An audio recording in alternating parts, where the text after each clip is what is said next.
Okay, friends, here we are. We're beginning a new chapter today, Genesis chapter 43, where we're seeing the second journey of the brothers back into Egypt, or potentially, that's what they're discussing anyway, on this, hopefully what will turn out to be a path of reconciliation. And we're going to spend, I think, 2 days looking at this chapter. But before we just launch out on the text itself, I'd like to begin by asking you the question, have you ever fallen out with somebody? Have you ever been in a situation where you needed to be reconciled with somebody? Now, I have known of some simple cases where that's happened and they were fairly easy to resolve. An argument one day was solved by openness and the willingness to reconcile the next day. So sometimes these things can be easily resolved, particularly if you're open and willing to do it, and the sooner you do it, the better. But I've known some very difficult cases of breakdown in relationships between people. I knew one so many years ago where there were two brothers who were getting along fine, working together in the family business until the father died, and then both those brothers felt that they should be the one who ran the family business. Now, I'm not sure of all the details, but there was definitely a massive falling out. And the alienation between them lasted for years and years and years. In fact, I left the country, I left Ireland where the situation played out in front of me 35 years ago, and I still believe it's not reconciled to this day. I've also known the other side of the coin, so to speak, where people had a conflict with each other and they didn't resolve it for many years, but they finally did, but only when someone that they both loved died. It was only when they appeared together at the same funeral that they finally sat down and sorted it out. And sad that it took the death of somebody in the family that they both loved to bring them back together. Now, in these kinds of situations, I think it's especially difficult. What I mean by that is in family situations, it can be very difficult to bring about reconciliation. So what I'm considering today, looking at this chapter, is what it might need, what things need to be in place, what attitudes, characteristics need to be present for the situations like that to be resolved. Or to ask the same question another way, what virtues should people show, what virtues should people involved in a breakdown like that have in order for them to go from row to reconciliation? Now, if you're a fully grown adult, you're still breathing, I suspect you've probably had one or two fallings out in your life, and you're probably going to have some more before you die. But I think that this chapter tells us the kind of things we need to know if we want to live a peaceful, powerful Christian life. And by applying what we can learn from this chapter into our life, we can not only head off conflict before it comes, but we can resolve it quickly when it does. These are the type of things we want to take on board if we genuinely want to live the Christian life and live in peace and be peacemakers. So here in the Old Testament, we have the story that's been playing out before us for quite a few chapters now of the falling out between 11 brothers and one brother. And of course, it's the story of Joseph. And we've been studying it together for quite a few weeks now. We're going to spend 2 days in this chapter and look at what I hope is the beginning of this reconciliation between Joseph and his brothers. A situation that has actually been played out over the drama of over 20 years. To recap quickly, you'll remember Joseph's 11 brothers sold him into slavery and he got hauled off into Egypt, where he eventually landed in prison. Yet in the amazing providence of God, through a series of amazing circumstances, he ends up being Prime Minister of Egypt. He's actually in charge of the administration of the entire land. Now, there is a famine in the land, and that famine has covered the whole region. So Joseph's 11 brothers get to the stage where the whole family back in Canaan is starving and they need somehow to get some food. So they're aware of what's happened in Egypt with the storing of grain. So they're commanded by their father that they should go down together to Egypt and try and buy some food. Now, their father Jacob initially wasn't willing to let all 11 of them go on their first journey to Egypt. Jacob said only 10 of them should go initially. So off those 10 go to Egypt, leaving Benjamin behind in Canaan with his father.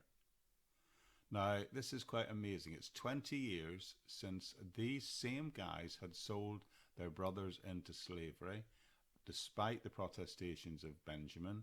And after an amazing set of events that we've covered over these last few chapters, here he is in charge of the administration of the agricultural famine program and virtually as prime minister in Egypt. Only Pharaoh is above him. And this same guy, Joseph, is the brother that they pretty much assumed was dead. They certainly wouldn't have expected him to be prime minister or vice president, if you like, in charge of the land. And remember, he was probably dressed in Egyptian clothes, and he spoke through an interpreter. And no doubt physically he would have changed a lot in 20 years, because he was a young teenager when they sold him into slavery. So it's reasonable that they didn't recognize him. But the text tells us that he definitely recognized them. Now, his motive has been revealed, not to be revenge, but to be reconciliation. But there's a lot of water that's gone under the bridge, so there's a lot of things that need to be addressed. A lot of things have happened, yet Joseph, in spite of all the gross injustices that he's experienced in his life, he appears to be most concerned about his father and his brother. Is his father still alive even? And what about his other brother? Now, I said that Jacob allowed 10 of them to go to Egypt, but Joseph then keeps one back, a guy called Simeon, and he says he wants to know about the other brother that they said, using this idea that he wants them to prove that what they're saying is truthful. So, and he wants he's, in a sense, he's sort of manipulating the situation so that Benjamin as well will have to come into Egypt. So he says, I'll tell you what, to check you're telling the truth, I'm going to keep one of your brothers here, that's Simeon, and you're all to go back and now bring Benjamin back here. And when you're all here together, I'll turn loose the other brother. I'm going to keep Simeon, but he wanted to make sure, of course, by doing this, he would not only see Benjamin, but he would see that he was okay. So that was the situation, and the 10 brothers have gone back to the promised land. They've shown the father the food that was given to them by the Egyptians, and they say to the father, oh, by the way, we've left a brother behind. One of us is still in Egypt, they say, and we need to go back now with Benjamin. But Jacob understandably says, no way, you're not going back. He refuses to let them go. In his mind, he's already lost potentially 2 sons. He lost Joseph 21 years ago, and now he's lost Simeon, who's held back in Egypt. He doesn't want to risk losing another son. Simeon's stuck down in Egypt with Joseph. He doesn't know it's Joseph, and he's thinking, if I allowed Benjamin to go back there, I could lose him too.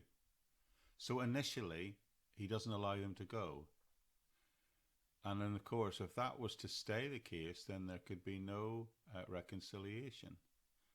But time has seemed to fast, and that brings us to verse 1, where it says, now the famine was still severe in the land, so when they had eaten all the grain they had brought from Egypt, their father said to them, go back and buy us a little more food. Okay, here we are. This is introducing the next episode in this long story of Joseph and his potential reconciliation with the rest of his family. The next episode in the story naturally falls into 3 parts.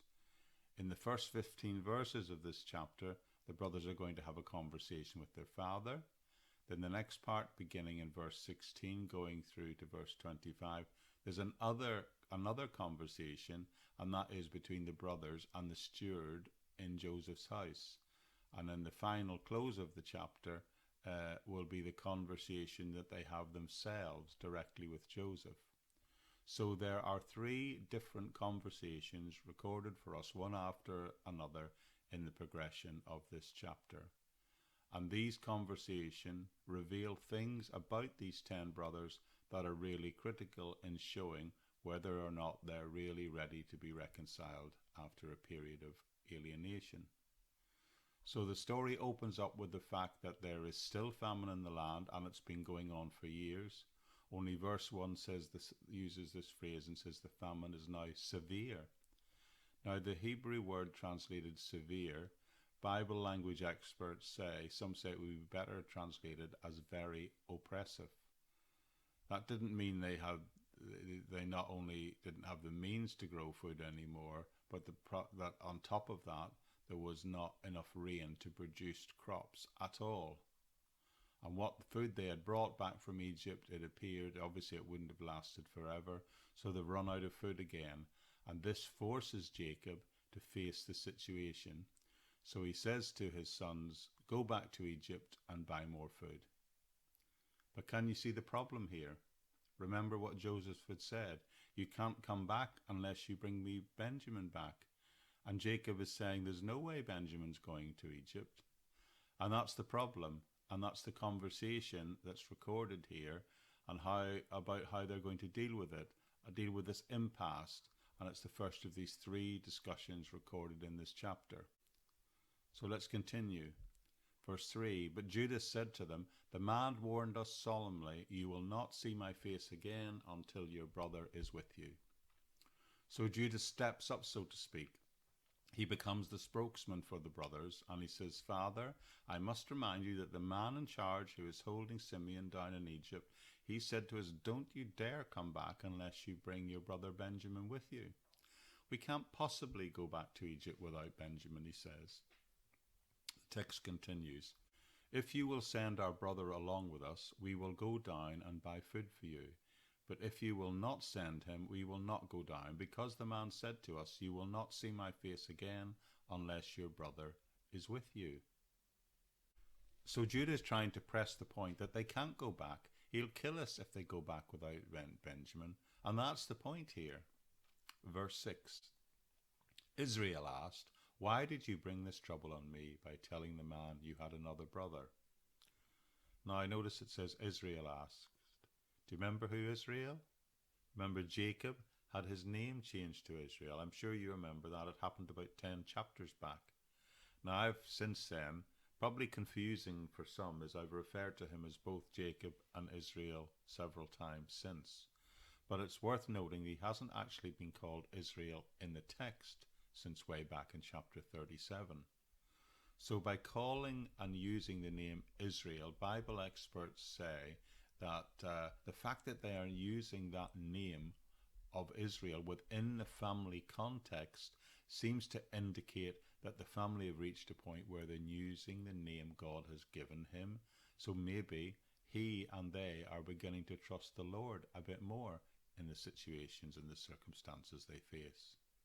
Anyway, he's saying, look, Israel's saying to the sons, look, it's your fault because you're the one who told him you had another brother. If you hadn't told him that, he wouldn't have even known. Verse 7. They replied, the man questioned us closely about ourselves and our family. Is your father living? He asked. Do you have another brother? We simply answered his questions. How were we to know he would say, bring your brother down here? So their reply is, collectively, the man questioned us closely about ourselves and our family. They asked us to whether you were alive, and they asked us if we had any more brothers. We, they say, simply answered his question. How did we know that he would then say, bring your brother down here? Now notice importantly that this verse opens with them saying, they replied. I don't know if you picked up on that. Did you notice that? Judah singularly spoke in verse 3, and in verse 4 and 5, the father answers Judah.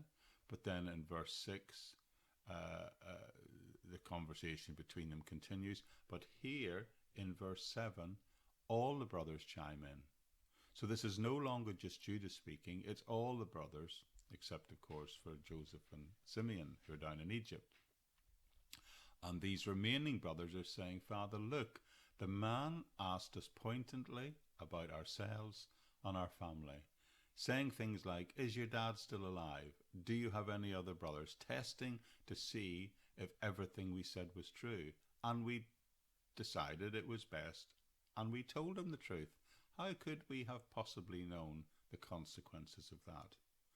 We didn't just volunteer the information willy-nilly there, saying he particularly asked us if we had another brother. What are we supposed to do? Lie? Because then he would have thought we were liars. We simply answered his questions, they said.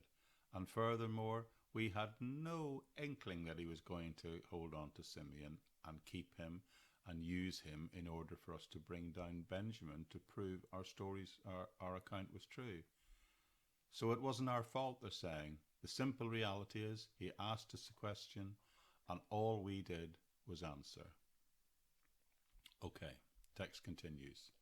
Then Judah said to Israel his father, send the boy along with me, that's referring to Benjamin, and we will go at once, so that we and you and our children may live and not die. I myself will guarantee his safety. You can hold me personally responsible for him. If I do not bring him back to you and set him before you, I will bear the blame before you all my life. As it is, if we had not delayed, we all could have gone down and returned twice. So Judah's applying the pressure here. He says we could have been there and back by now, and he's trying to persuade his father. But it's really quite interestingly the tack he takes, the course he takes in doing this, and what he says. He says, look, if we don't go, quite simply, we're all going to die. You will die, I will die, we'll all die. Even potentially the little ones, our grandchildren are going to die if we don't get the food. Then he says, look, I'll guarantee this and how it will happen. I'll be responsible. If I don't bring Benjamin back, you can hold me responsible. By you insisting that we don't take Benjamin, but if you keep sticking to that, Israel, Father, it's going to be the death of us all. Let's pick up the text in verse 11. Then their father Israel said to them, if it must be, then do this. Put some of the best products of the land in your bags and take them down to the man as a gift. A little balm, a little honey, some spices and some myrrh, some pistachio nuts and almonds. Take double the amount of silver with you, for you must return the silver that was put back into the mouths of your sacks. Perhaps it was a mistake. Take your brother also and go back to the man at once. And may God Almighty grant you mercy before the man, so that he will let your brother and Benjamin come back with you. As for me, if I'm bereaved, I'm bereaved. So the men took the gifts, that's the brothers, and double the amount of silver, and Benjamin also, and they hurried down to Egypt and presented themselves to Joseph. So Israel, it seems, has finally got with the program. He's got the point, and the point being he has no choice. So he says, all right, you can go, but take gifts. The gifts are then listed for us. And oh yeah, he says, take double the money. Now, if you recall the story that we looked at in the last chapter, when they left Egypt the first time, Joseph had their money secretly put back in their saddlebags, mixed in the grain. So they didn't know that they'd come back with their money until they got all the way back to Egypt and opened the sacks. And there they discovered that the original money that was meant to be used for purchasing the grain had been returned to them. And they were really, really scared and nervous about what that might mean. They were afraid that they were going to be blamed for stealing the grain and not paying for it if they ever went back. So Joseph says, look, take double the money back. The point being, return the money that came back with you and have enough with you to pay for a second lot. So Israel, he's finally conceded that they should go. And he says the very thing in verse 14 when he says, may God Almighty give you mercy. So in a sense, he's leaning hard on God's mercy and he's praying that God will be in the outcome. We need God's mercy before this man, he says, that he may release your other brothers, Simeon and Benjamin, And then he says, and this is an interesting illustration in a sense of prayer, because in essence he's pleading for God's mercy in the situation, whilst on one hand he's pleading for God's mercy, but on the other hand he's accepting beforehand, before they even set out, the reality of how things might turn out differently to how he hopes. So he said, look, Lord, I'm coming before you. I'm going to plead mercy. I'm going to pray. But you know what, Lord? If you aren't merciful and it doesn't pan out how I expect, and I don't get Simeon and Benjamin back, and that's the real outcome, I'll just have to accept that. In fact, he even suggests that he himself may not survive these events. Very interesting. You see, for me, sometimes in life, I believe you can go to the Lord and say, I'm pleading for your mercy, pleading, Lord, for you to intervene in this situation. And we all do that, and we all should do that. But you've also sometimes got to say, Lord, you know, if you don't give me what I think I want, I'm still going to praise you anyway. You see, sometimes there's other people, actions are dependent on the outcomes that happen in our lives. All around us, we're surrounded by other people, some of who don't know the Lord and some who don't. And believers or unbelievers, people are still sinners, and they do really wicked stuff. That's just the reality of the world we live in. And sometimes we've got to face the reality that God has allowed other people to live in free will, to reject God's prompting, not only in their lives, but in their actions. Which sometimes means that when the answers to our prayers depend upon other people listening and responding to God's prompting in what they should do, that will mean by nature that sometimes things do not work out the way we would hope. And I believe in a sense that's what's going on here, or that is the potential that Israel, Jacob, has now seen to how this might play out. He's come around by looking face on at the reality of the situation, and he understands, you know, things may not go the way I hope. And if things don't go that way, the whole family could, their circumstances could be affected. But he also says, you know what? If I don't take some action and I don't step out and trust the Lord, we're all going to starve to death anyway. So they're all, in a sense, now looking at the new normal, the new reality of the situation they are facing. And furthermore, they're accepting that the decision needs to be made and the responsibility, and have peace of mind in the responsibility of making that decision, no matter what happens. Even Judah, it appears, at a level is accepting responsibility for bringing Benjamin back. And Jacob is accepting the responsibility by saying, no matter what happens, I'll just accept whatever the outcome is. And these, I think, are the characteristics, the openness that we need to have when approaching a problem, particularly one about a difficult breakdown in a relationship. Because if there's going to be a genuine reconciliation between estranged people, there needs to be an honesty in how we approach this, a willingness to look at the reality of the situation and the circumstances and how it's played out. And there needs, if appropriate, to be some sort of acceptance of our responsibility in that breakdown.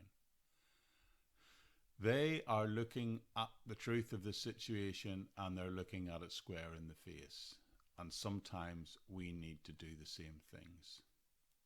Anyway, that's the end of the first conversation recorded for us in this chapter, after which we see they all head down to Egypt and they present themselves to Joseph. So we've seen the first of these conversations recorded in this chapter, and now we have the next. There's going to be 3 conversations, and the next one is recorded for us beginning in verse 16, and we'll just launch off and look at what's said. It tells us, when Joseph saw Benjamin with them, he said to the steward of his house, "Take these men to my house, slaughter an animal, and prepare a meal. They are to eat with me at noon." The man did as Joseph told him, and he took the men to Joseph's house. Okay, so what's going on here? There's something which is immediately obvious as you read these verses, and it is important. Look at how they open. It says, Joseph saw Benjamin. So this is tipping us off to the fact that Joseph has now seen Benjamin in the flesh, which is kind of what he always wanted. Most commentators suggest that Joseph wanted to see Benjamin in the flesh for two reasons. A, to make sure he was still alive, and B, that he was okay, that they'd not harmed him. This was particularly important to him because of the fact that Benjamin had stuck up for him when they tried to sell him into slavery. But there's another reason why it's important to him, which I'll explain in a few minutes. But before I do that, can I just say that that he saw Benjamin, Joseph sees Benjamin, and then he turns to the steward and says, take them all to my house so that we can sit down and eat together. The narrative continues in verse 18. Now the men were frightened, that means Joseph's brothers were frightened, when they were taken to the house. They thought, we were brought here because of the silver that was put back in our sacks the first time. He wants to attack us and overpower us, seize us as slaves, and take our donkeys. Remember, this is about the money that turned out to be still in their saddlebags. So they think the money that was supposed to have been used and handed over for the purchase of the first lot of grain. So they're thinking, oh boy, we're in trouble now. They were still afraid about this money because they thought this was all just a plan to get them to the house together, where he would then reveal the money to them as still being in the sacks and present his case against them, and that they would then be taken into slavery. So again, it tells us they were frightened.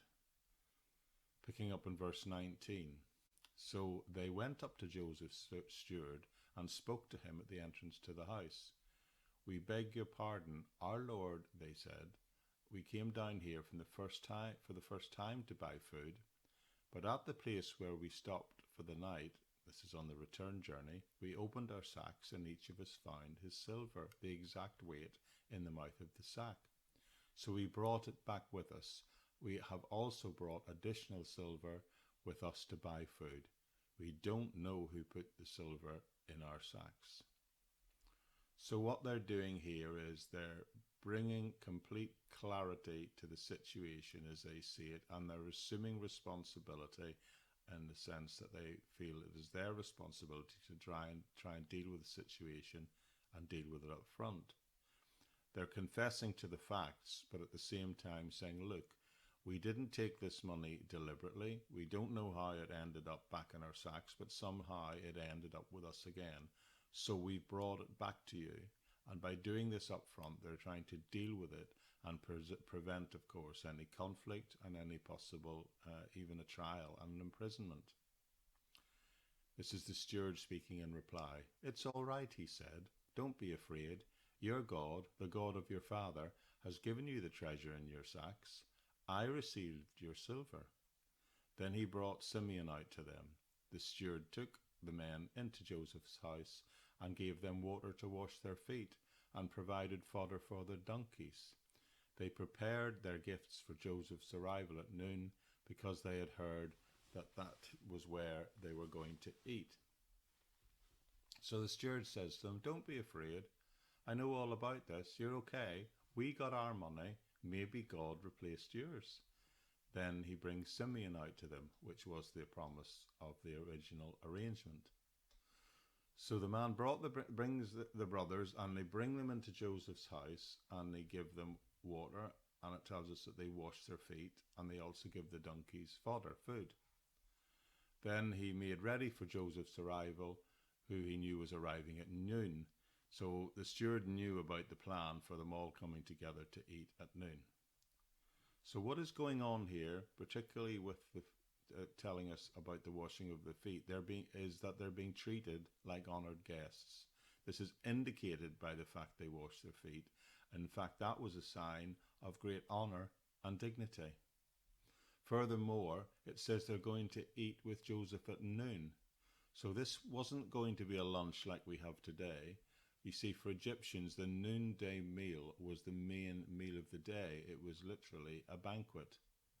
So they're not just gathering together to have a snack and a sandwich. They're going to sit down together in fellowship and have the main banquet meal of the day.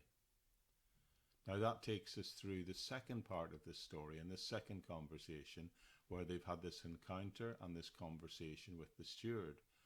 But the significant part of that is that they went to the steward and immediately said up front, here's the money that we found, the original money. We didn't take it, we're bringing it back. Again, I want to suggest that this points to the fact that they're acting honestly and responsibly in their dealings, and in dealing with the steward and by nature Joseph. But it means that they had to confess to the exact truth of the situation and the fact that they've ended up with this money. Now this is super important, because this, I believe, is they have taken the opportunity and they are seen to be handling the situation and themselves honestly and responsibly. And now we arrive at the third part of this story, the third phase, the third conversation, so to speak. And this is going to all happen at last face to face with Joseph himself. So we pick it up in verse 26, where it tells us, when Joseph came home, they presented to him the gifts they had brought into the house, and they bowed before him to the ground. He asked them how they were, and then he said, how is your aged father you told me about? Is he still living? They replied, your servant our father is still alive and well, and they bowed down, prostrating themselves before him. This bowing down is an act of great respect and honour.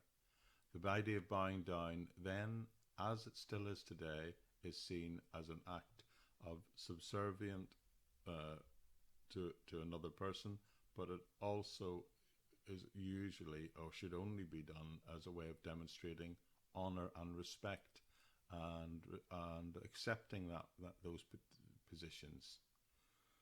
But from our point of view, importantly from the prophetic point of view, this is the fulfillment of Joseph's childhood dreams. Do you remember those dreams some chapters back? The dream that Joseph had told his brothers that they would bow down before him, and those same brothers who were jealous of him then sold him into slavery. But now we literally see this dream fulfilled before our eyes. And then Joseph asks, how is your father? Is he still alive? Now he's referring to them as your father, not our father, and that tells us he's still not indicating to them yet that he's their brother or that Jacob is his father. He just asks about his general well-being. And in verse 29 it says, as he looked about and saw his brother Benjamin, his own mother's sons, he asked, is this your youngest brother, the one you told me about? And he said, God be gracious to you, my son. Now, remember Benjamin? He's described here as his own mother's son. And that's significant. It's significant because we know from previous chapters that Joseph had 4 wives, and he had children by each of them. And he had children by one wife in particular, and they were called Joseph and Benjamin. So Joseph and Benjamin were brothers who had the same mother, and all the other brothers were half-brothers. And that's why, or one of the reasons why, he's also interested in Benjamin. This is his blood brother, so to speak. They all 12 have the same father, but Joseph and Benjamin have the same father and mother. So the text finally reveals what's going on. It draws attention to that by saying he saw his brother Benjamin, and he says to his other brothers, is this the youngest brother who you spoke about?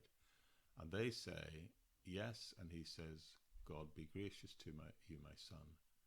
But then the text tells us, deeply moved at the sight of his brother, Joseph hurried out to look for a place to weep. He went into a private room and wept there. After he had washed his face, he came out, controlling himself, and said, serve the food.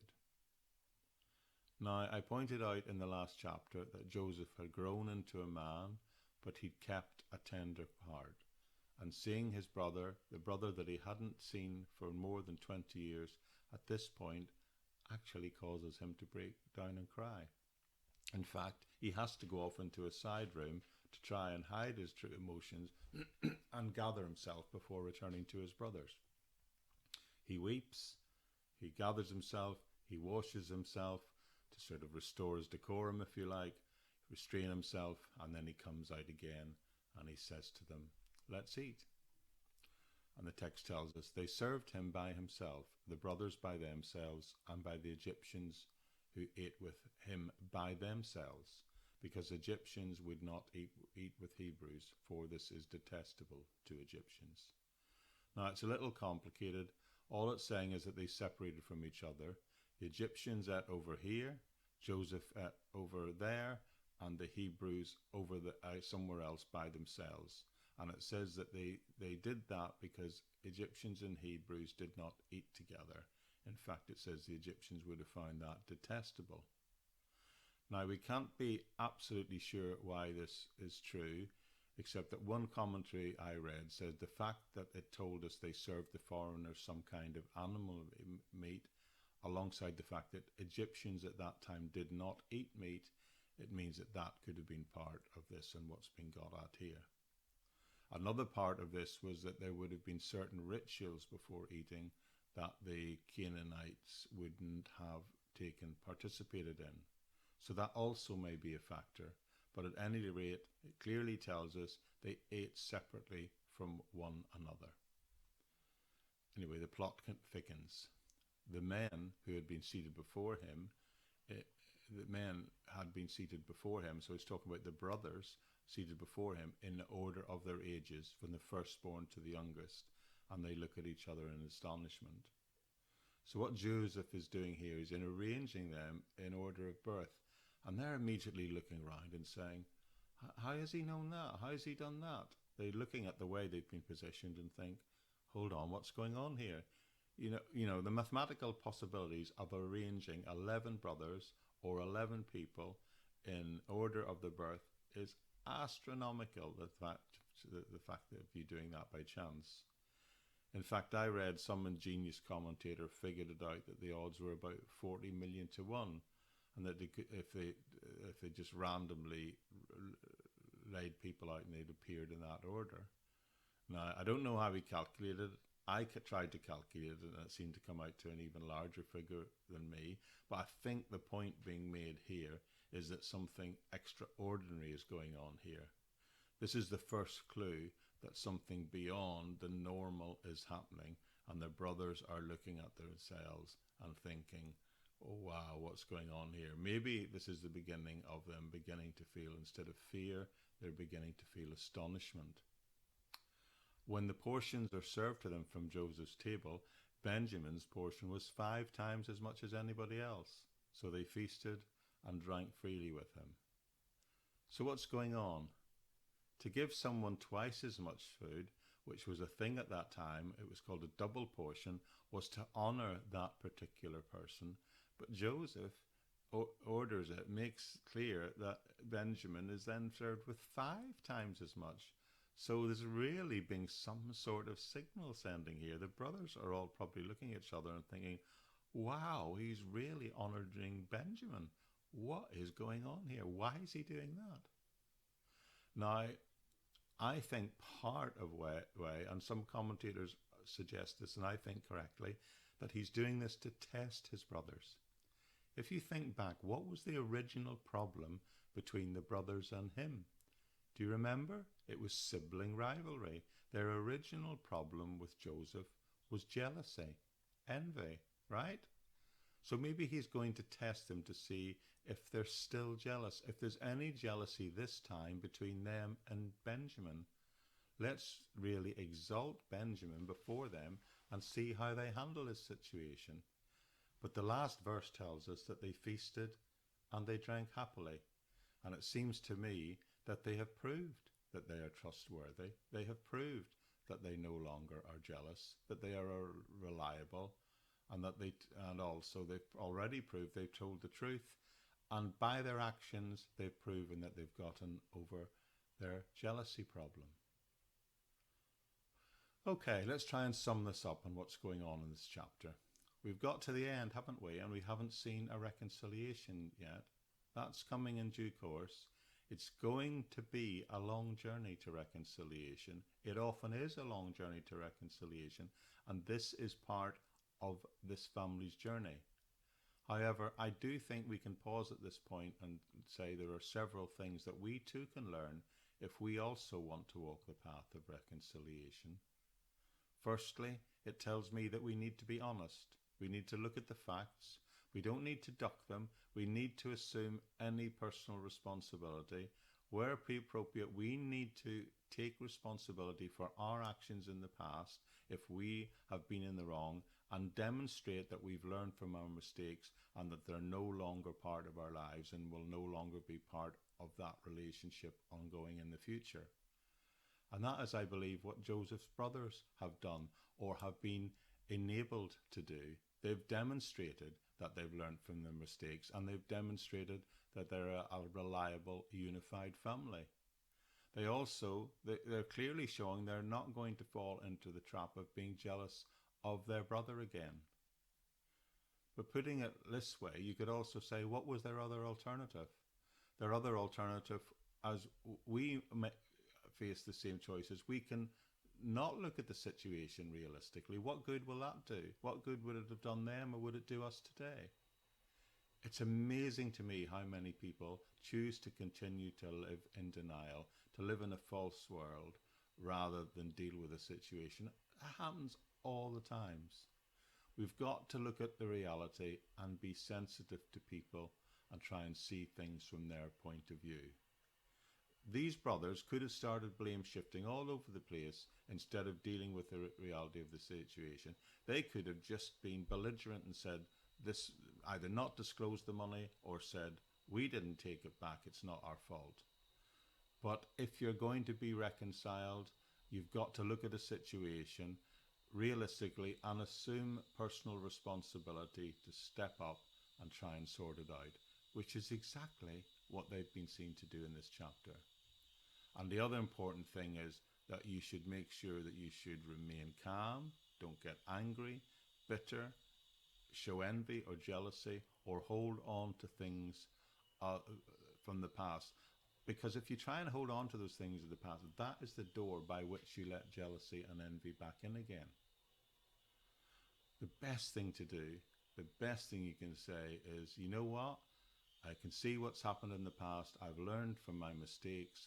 Let's try and reconcile and be civil to one another. And that's what they did. That's what seemed to happen here. In fact, they sit down to have a meal. One commentator I read looking at this passage said, Joseph's brothers were realistic in assessing the situation in Egypt, responsible in their response to Joseph, and wise in dealing with the money that they'd found in their sacks. But most importantly, they had demonstrated the right feeling towards their brother Benjamin, and Joseph, in his part, had remained tender-hearted towards them. You know, those of us who would wish to participate in God's plan for us to be peacemakers must always take responsibility for our actions, make restitution if we're culpable, and accept the lot graciously if other people seem to be favoured. Try and do that without jealousy. So my prayer is today that by looking at this passage that you can see and be thankful for these insights that can be applied into your family or personal situation. In fact, any situation where there needs to be reconciliation. I pray that we can take it on board and we can be responsive and at the same time tender-hearted to those whom we have a need to reconcile with.